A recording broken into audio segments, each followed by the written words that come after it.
Welcome back to Cityline. With me, well, first off, buckle up because this is going to be funny. I would pay to have dinner with these two and just ask the questions and sit back and laugh and try not to spit out my food. So with that in mind, please join me in welcoming John Douglas Rake. You know how much I love you. You are the managing artistic director of our beloved Tacoma musical Playhouse. Welcome back. Thank you. Glad to be here. And you have you have a new addition to your family, and I have to say, you've gotten your figure back. You look so refreshed. Tell us who you have in your life now before I introduce this wonderful man.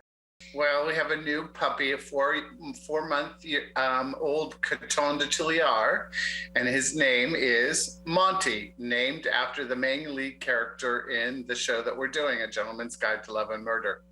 I love that. And he's so exceptional that he has his own plays, which I expect nothing less. Well, his real name is Monty Montague, the 6th Earl of TMP. I would pay money to have you step out on my front porch and call him in my neighborhood with that name. This man who I finally figured out, I've seen him all across stages in Pierce County. And I'm sure he's been beyond that because that's just how fabulous he is. Sam Barker, the last time I saw you was on the stage at Tacoma Little Theater. You were a role in Titanic, and quite a salacious role, I have to say also. You are in The Gentleman's Guide. You are the Dice with family, and you play 9 parts in this play we're going to talk about. Sam, welcome to Cityline. Thank you very much. I appreciate it. Great to have you here. We're all 9 here. parts. Well, that's a lot of costumes, Sam. Yes. Yeah. Yes. And not just costumes, but costume changes. And this show is built like a runaway train. So once it starts, you'd better be on it because it's not going to stop. So it's crazy. I can't wait. So, John, tell us about, it's called A Gentleman's Guide to Love and Murder, which sounds like that's timeless, unfortunately, and good and not so good. So tell us, what can we expect and what is the storyline? Well, the story is about a gentleman who finds out, he's a commoner, and he finds out that he is 9th in line to become an earl. And he finds this out because his mother was actually part of the royal family. And he goes and decides that he really wants to become earl. And so he knocks off each of the family to become earl. But he does it in comedic ways. It's not serious. It's not scary at all. It's very, very funny. And it's like a very fast-paced Gilbert and Sullivan, a modern day version of a Gilbert and Sullivan show, but with a lot of musical theater elements and things like that. But it is hilarious. There was a critic in New York that called it morbidly hilarious. Oh, I love that. That should be a t-shirt, don't you think? Yeah, I think so. Morbidly hilarious.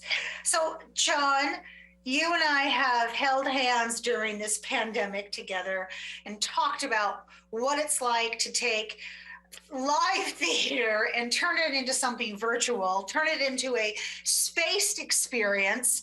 And so the big question is, how does it finally feel to get to open this show?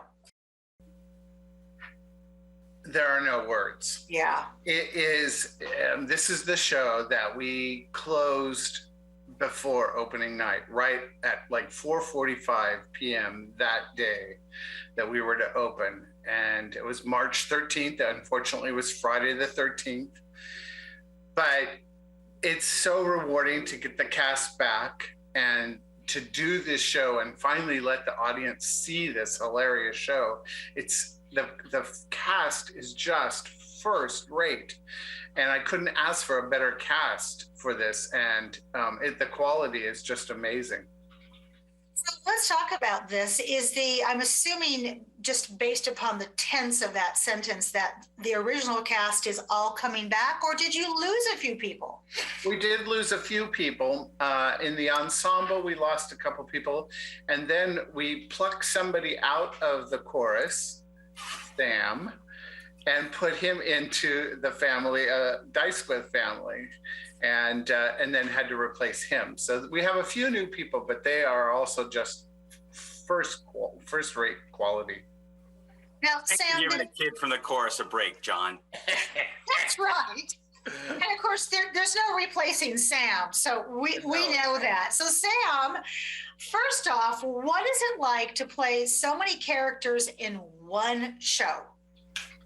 Confusing. No, it's like, it really is a bucket list actor's role. I've had large roles before in productions, but never with such, every time I come out, I'm a different person.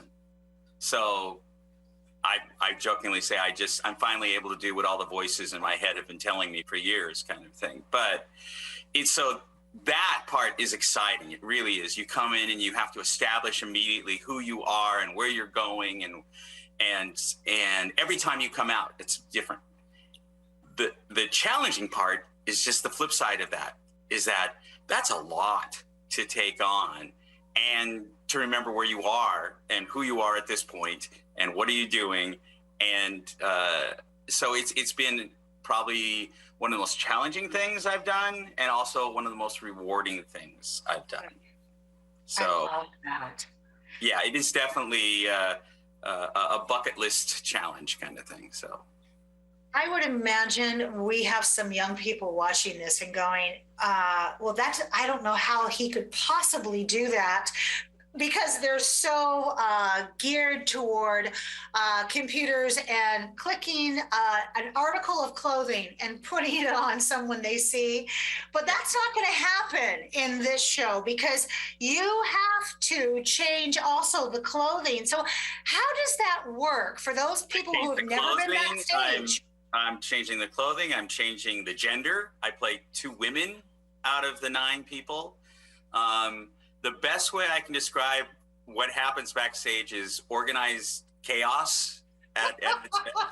I'm sort of this human mannequin, and I'll run off stage, and it's like they'll tell me who I am next, and then start dressing me for that, and then push me out on stage, and then I just push and play. Go from there. So this is interesting, because that requires its own rehearsal, doesn't it, Sam? As an ongoing process, yes. We're almost there. We have a few dramatic pauses still, but we'll be there. So, and again, if there was ever a show that I would want outtakes on, it would be this one. In terms of rehearsing and getting back on stage and going, this wig doesn't fit. Next. You probably want the audible rather than the visual. Absolutely. Sam, have you ever had a role? Because as I said, you are a household name in theater in the Northwest. Have you ever had a role this challenging? I'm trying to think back. I mean, I've certainly had vocally challenging roles. I've had leads that, were responsible for a lot of what was happening, but I don't think that the whole panacea of taking on all these different parts and still being responsible for whatever is going on. No. No. So of the nine people in your head that you're required to show us on the TMP stage, which one is your favorite? Do you have one? It's difficult, because a part of the comedy is not just the way people pass away in our show. It's just the fact that you're not sad to see any of them go. They're not necessarily nice people, these people in the Dicewith family. So when I talk about it, it's pleasure in playing them versus whether I like them or not, kind of thing.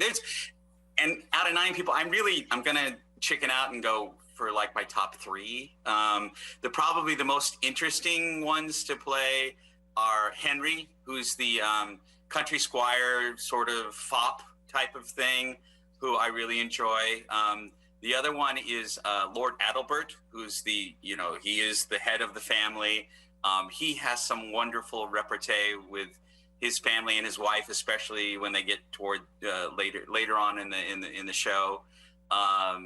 But I guess genuinely the nicest person that has most redeeming value is Lord Asquith Jr. or Senior, who actually takes the lead on Monty and gives him a chance to succeed in his business and sort of adopts him as his own son, mostly because Monty killed his son. But that's neither here nor there. And he actually gets to die of natural causes. No spoiler alert. Okay, but yeah. Just even watching you describe this is priceless. I can only imagine what it's going to feel like to be in the theater and to watch you just harness that energy. Oh, I hope people have half as much fun as I am going crazy in this thing. Oh, I bet. So, John, this is going to be literally a hard act to follow. So, what's next for the Playhouse? We have our family theater production of Seussical for the young audiences. That's coming up fairly quickly right after the show. And then we have In the Heights that opens in May and plays a little bit through June. And then after that, we're really excited about our summer production of Kinky Boots.